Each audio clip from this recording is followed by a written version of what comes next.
At-Taubah ayat ke-100. Allah Subhanahu wa taala berfirman, "Was-sabiqunal awwaluna minal muhajirin wal ansar walladzina ittaba'uuhum bi ihsan radhiyallahu anhum wa radu an wa a'adda lahum jannatin tajri tahtahal anharu khalidina fiha abada dzalikal fawzul azim." Dan orang-orang yang pertama masuk Islam, yaitu sahabat muhajirin dan ansar, dan orang-orang yang mengikuti mereka dengan baik, maka Allah ridho kepada mereka, dan mereka pun ridho kepada Allah. Dan Allah telah menyiapkan untuk mereka surga-surga yang mengalir di bawahnya sungai-sungai. Mereka kekal di dalamnya selama-lamanya. Itulah kemenangan yang besar. Perhatikanlah ayat yang mulia ini. Allah telah mengabarkan kepada kita dua anugerah yang Allah berikan kepada dua golongan. Anugerah yang pertama adalah keridhaan Allah. Maksudnya adalah Allah telah meridhoi amalan mereka, akidah mereka, keyakinan mereka, cara mereka dalam beragama. Telah diridhoi oleh Allah Subhanahu wa taala. Kenapa diridhoi? Karena benar. Karena mereka menempuh jalan yang lurus. Itulah sebabnya jemaah sekalian, para ulama salaf juga menafsirkan makna ihdinas siratal mustaqim, siratal ladzina an'amta alaihim.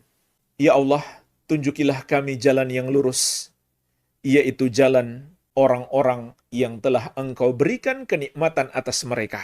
Orang-orang yang Allah beri nikmat dalam ayat ini adalah Rasulullah sallallahu alaihi wasallam dan para sahabat radhiyallahu taala anhum ajmain. Kemudian anugerah yang kedua adalah jaminan untuk mereka agar masuk surga. Mereka itu siapa? Dua golongan. Golongan yang pertama adalah sahabat muhajirin dan ansar. Orang-orang yang pertama masuk Islam, sahabat-sahabat terbaik yang dididik, dibina langsung oleh guru terbaik Nabi kita yang mulia, Nabi Muhammad sallallahu alaihi wa ala alihi wasallam. Golongan yang kedua siapa? Walladzina taba'uuhum bi ihsan, dan orang-orang yang mengikuti mereka dengan baik. Ayat ini lafaznya umum sehingga mencakup seluruh umat Islam yang mengikuti jalan mereka dengan baik sampai di masa kita ini dan seterusnya. Jika kita ingin mendapatkan ridho Allah dan dimasukkan ke dalam surga, tidak ada jalan lain bagi kita kecuali mengikuti jalannya para sahabat muhajirin dan ansar, jalan generasi yang terbaik. Dan Allah juga memberi ancaman keras bagi siapa yang tidak mengikuti jalan mereka. Dalam surat An-Nisa ayat 115, وَمَنْ يُشَاكِكِ الرَّسُولَ مِنْ بَعْدِ مَا تَبَيَّنَ لَهُ الْهُدَى وَيَتَّبِعْ غَيْرَ السَّبِيلِ الْمُؤْمِنِينَ نُوَلِّهِ مَا تَوَلَّى وَنُصْلِهِ جَهَنَّمَ وَسَاءَتْ مَصِيرًا. Dan barang siapa yang menentang Rasul setelah jelas kebenaran baginya, dan dia mengikuti selain jalannya orang-orang yang beriman, kami palingkan dia ke jalan yang sesat yang telah dia pilih tersebut, dan kami akan masukkan dia ke neraka jahanam, dan itulah seburuk-buruk tempat kembali. Ayat yang mulia ini mengandung dua ancaman keras terhadap orang yang melakukan dua pelanggaran. Ancaman yang pertama, di dunia dia tersesat. Yang kedua, di akhirat dia mendapatkan azab. Apa dua pelanggarannya? Yang pertama, menentang Rasul. Tidak mau mengikuti ajaran-ajaran Rasulullah SAW, padahal telah jelas baginya. Dia lebih memilih pendapat gurunya, syekhnya, ustadznya, kiainya, hukum adat negerinya, bangsanya, negaranya, daripada mengikuti petunjuk Nabi Muhammad SAW. Kemudian pelanggaran yang kedua, وَيَتَّبِعْ غَيْرَ سَبِيلِ الْمُؤْمِنِينَ, mengikuti selain jalannya orang-orang yang beriman.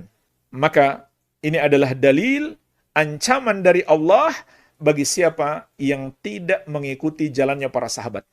Karena orang-orang yang beriman ketika ayat ini turun adalah para sahabat Nabi Muhammad sallallahu alaihi wa ala alihi wasallam. Kemudian hadis yang masyhur, Rasulullah sallallahu alaihi wasallam bersabda, وَسَتَفْتَرِكُ أُمَّتِي عَلَى 73 فِرْقَةٍ. Umatku akan terpecah menjadi 73 golongan. Kulluha finnar illa wahidah. Semuanya di neraka kecuali satu. Ma ana alaihi wa ashabi. Yang mengikuti aku dan para sahabatku. Inilah penegasan Rasulullah SAW, satu-satunya golongan yang benar, golongan yang selamat, yang meneladani Rasulullah SAW dan para sahabat beliau radhiyallahu taala anhum ajma'in. Al-Imam Ahmad rahimahullahu taala mengatakan, usulus sunnah indana at-tamassuk bima kana alaihi ashabu Rasulillah sallallahu alaihi wasallam wal iqtida'u bihim. Pokok-pokok ajaran ahli sunnati wal jamaah menurut kami adalah berpegang teguh dengan ajaran para sahabat Rasulullah sallallahu alaihi wa ala alihi wasallam dan meneladani mereka. Maksudnya, bagaimana kita memahami dan mengamalkan Al-Quran dan Sunnah? Maka kita harus mengikuti cara para sahabat memahami dan mengamalkannya. Ini disepakati para ulama, tidak ada perbedaan pendapat dari kalangan ulama ahli sunnati wal jamaah. Di antaranya, dinukilkan oleh Imam Ibnu Qudamah di dalam kitab beliau Dhammu Ta'wil. Faqad thabata wujubu tiba'is salaf rahmatullahi alaihim bil kitabi was sunnati wal ijma'.